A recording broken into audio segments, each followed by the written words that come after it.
বাংলার গ্রাম মানেই সবুজে ঘেরা এক টুকরো শান্তি। কাঁচা রাস্তা, ধানের মাঠ আর মাটির ঘর যেন এক অপূর্ব সৌন্দর্য তৈরি করে।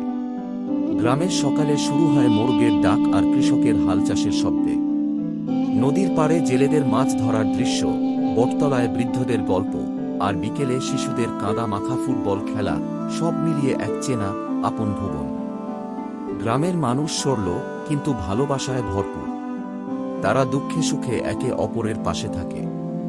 মেলা, পুঁথিপাঠ, পাটগান, নৌকা বাইচ এসব এখনও বাংলার গ্রামকে জীবন্ত করে রাখে। যদিও আধুনিকতার ছোঁয়ায় অনেক কিছু বদলে যাচ্ছে, তবু গ্রামের সহজ সরল জীবনযাত্রা আজও হৃদয়ের টান জাগায়। বাংলার গ্রাম মানেই মায়া, মমতা আর আপন হয়ে থাকার এক ছোট্ট পৃথিবী।